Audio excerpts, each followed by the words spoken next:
Galera, vamos continuar com o estudo das comissões. Agora a gente vai falar sobre as comissões permanentes. Já vou passar para vocês abrir aqui o Word para falar sobre as comissões permanentes que a gente está falando. Então, fiz o seguinte: as comissões permanentes número de 9 têm as seguintes denominações e composições. O seguinte, isso aqui é importante.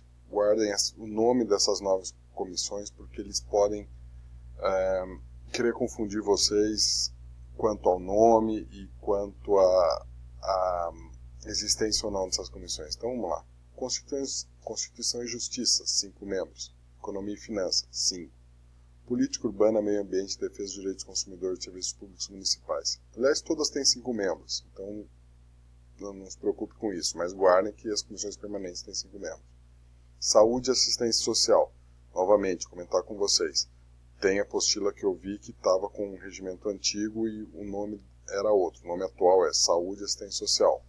Obras e Administração Pública, Educação, Cultura e Esporte. Idoso, aposentado, pensionista e portador de necessidade especial. Comissão da Criança, do Adolescente, da Juventude e da Mulher. Comissão Permanente de Políticas Afirmativas de Raça e Gênero, também com 5 membros. Essas comissões são aquelas que fazem os pareceres para instruir os projetos conforme a especificação técnica de cada uma. Então, vamos descer eles aqui para eu falar para vocês, olha, como que é a composição de cada uma delas. Os membros das comissões permanentes serão indicados pelos líderes de bancada para um mandato de 2 anos, ou seja, ela vale por 2 sessões legislativas e a cada biênio ela é renovada conforme indicação do líder de bancada. E é interessante, observada, tanto quanto possível, a representação proporcional de partidos ou blocos parlamentares que participem da Câmara Municipal. Ou seja, do número, então são 9 comissões permanentes, 5 cada uma, são 45 vagas em comissões. Elas têm que ser distribuídas de forma a manter a proporção dos partidos que são representados na Câmara Municipal ou blocos partidários. Blocos partidários são junções de 2 ou mais partidos que atuam como uma bancada, atuam como se fosse um partido único para terem mais força em algumas representações. Isso aí vocês podem ver melhor na questão dos vereadores aí no regimento interno. Após a formação das comissões, havendo concordância entre as lideranças, ouvido o plenário, poderá ocorrer a permuta de vagas para prevalecer critério da atividade profissional do vereador, com competência da comissão. Ou seja, ele pode trocar se ele tiver uma profissão que é relacionada com a atividade específica daquela comissão. Por exemplo, um médico pode preferir trocar a comissão que ele foi indicado para compor a comissão de saúde. Os membros da comissão permanente serão destituídos caso não compareçam a 5 reuniões ordinárias consecutivas ou 10 intercaladas, sem motivo justificado. Essa destituição acontece por petição de qualquer vereador, dirigido ao presidente da Câmara, que após comprovar a veracidade das faltas declarar vago o cargo da comissão.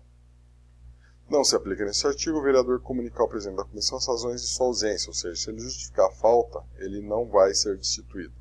O vereador destituído nos termos do presente artigo não poderá ser designado para entregar nenhuma outra comissão permanente até o final da sessão legislativa. Lembrando, a sessão legislativa é 1 ano, ou seja, se ele é destituído num ano, ele só volta a compor alguma comissão no ano seguinte. Competência das comissões permanentes. Isso aqui é importante, guardem isso aqui, eu volto a falar.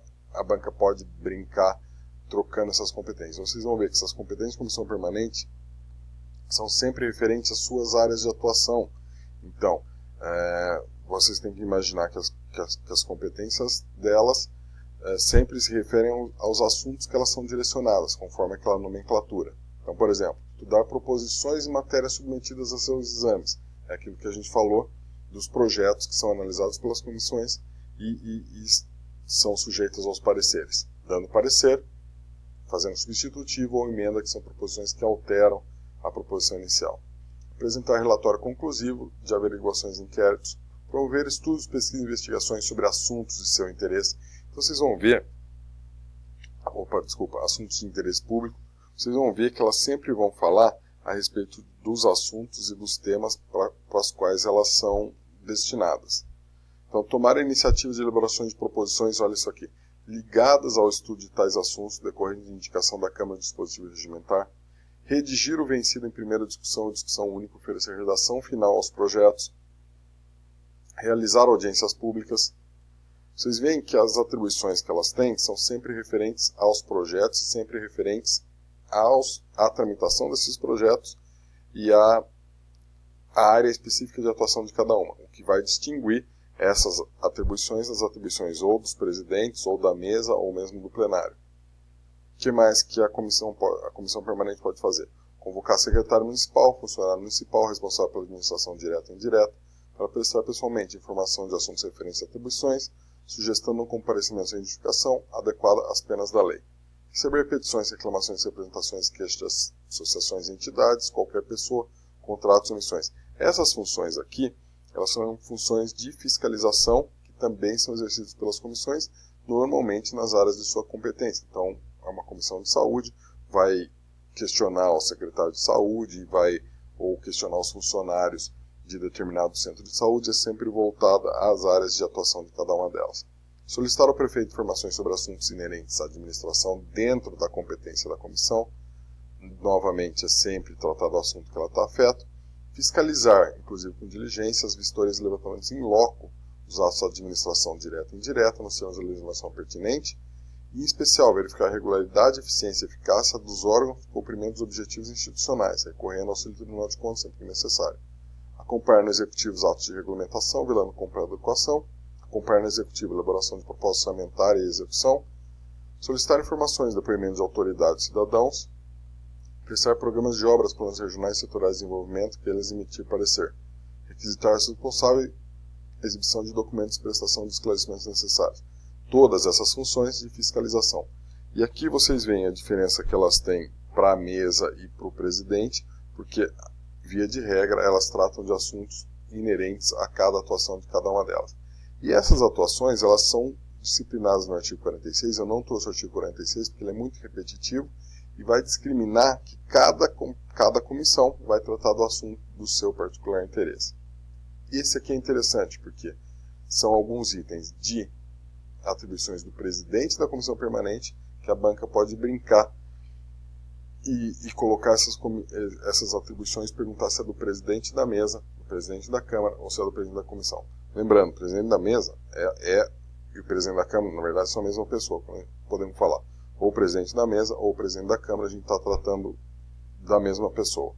Aqui é diferente, cada comissão tem o seu presidente, que tem essas atribuições sempre referentes à comissão. Então vocês viram que o presidente da casa, o presidente da Câmara, tem atribuições referentes ao andamento dos projetos e funcionamento da Câmara. Os da presidente de comissão permanente vão tratar das suas comissões. Então fixar com os membros da comissão o horário das reuniões, convocar audiência pública, ouvir a comissão, presidir as reuniões das comissões, manter a ordem, convocar reuniões extraordinárias de ofício ao requerimento da maioria dos membros, determinar a leitura de atas das reuniões, dar conhecimento de comissão de matéria recebida e distribuí-la aos relatores, advertir o orador no decorrer do debate se faltar a consideração com seus pares. Interromper o orador que se desviar da matéria em debate, submeter os votos e questões de debate e proclamar o resultado das votações. Isso referente sempre às reuniões das comissões, porque as comissões se reúnem também ordinariamente e eventualmente extraordinariamente.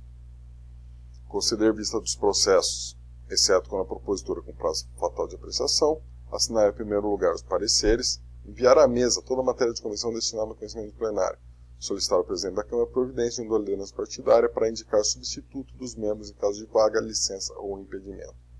Representar a comissão nas relações com a mesa e outras comissões, resolver de acordo com o regimento todas as questões de ordem nas reuniões da comissão. Então o presidente sempre fala com relação às ocorrências da comissão. E nisso ele se diferencia do presidente da mesa, né? Apresentar ao presidente da Câmara relatório mensal e anual dos trabalhos da comissão, encaminhar ao presidente da Câmara solicitação e justificação dos falsos membros da comissão, fazer observar os prazos regimentais no processo que tramitam nas suas comissões. Então, todos esses atos sempre são voltados para comissões, é onde você vai conseguir diferenciar. Se a banca perguntar uma coisa, a atribuição de presidente da mesa são aquelas gerais de andamento de processo de toda a Câmara, presidente de comissão, específico para o andamento das comissões.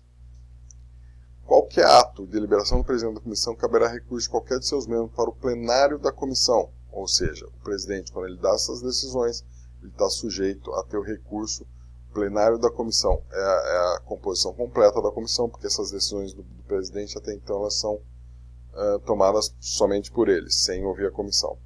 Relator da comissão é o substituto do presidente nos seus impedimentos e a exemplo do secretário, procede à leitura e faz a parte burocrática, como redigir atos da comissão.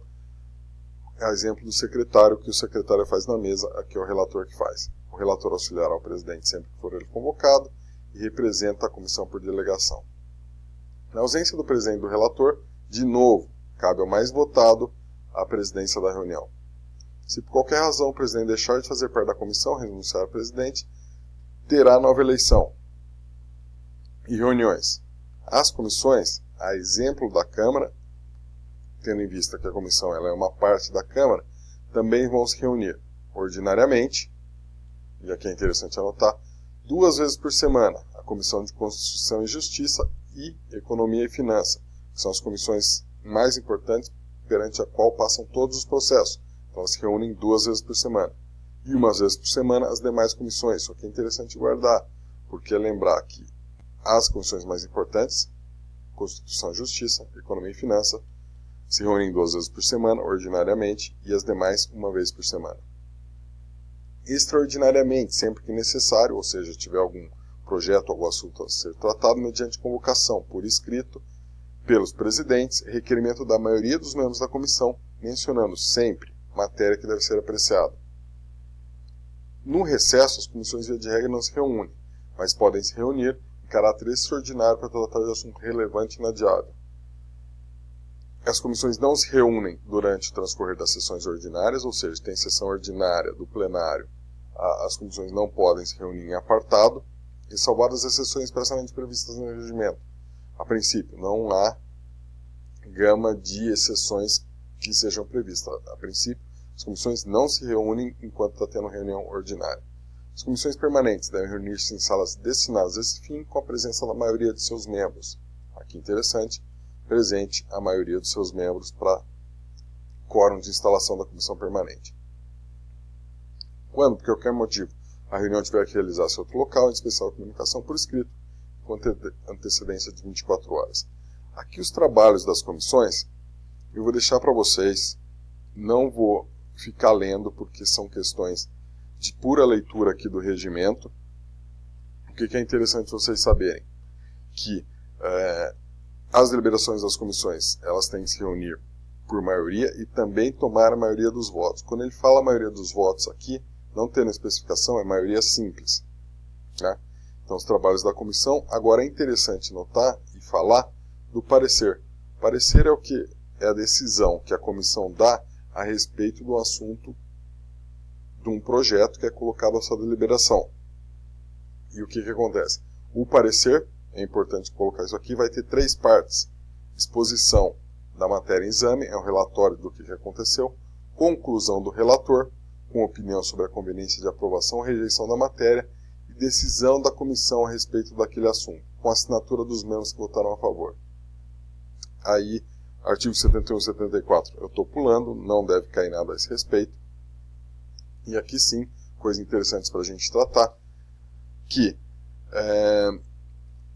se o parecer da Comissão de Constituição e Justiça for pela inconstitucionalidade ou ilegalidade, essa proposição vai ser rejeitada, ou seja, ela não vai a plenário e pode sofrer recurso ao plenário no prazo de 30 dias. Em caso de recurso, aprovado o parecer da Comissão de Constituição e Justiça, que concluir pela inconstitucionalidade ou ilegalidade, esta será arquivada. Rejeitado o parecer, ou seja, se o plenário rejeitar o parecer, ela volta para ir para as outras comissões. Se o projeto receber parecer contrário de todas as outras comissões que ele tiver que passar, também ele vai ser rejeitado sem ir para o plenário. Mesma coisa, cabe recurso, o mesmo recurso que a gente viu aqui, é o caso da proposição que passa na Comissão de Justiça e tem parecer contrário das outras comissões. Ele também vai arquivado, desde que seja de todas as comissões. A gente fica por aqui. A partir da próxima aula, a gente entra sobre as comissões temporárias. Ok? Até logo, eu espero vocês.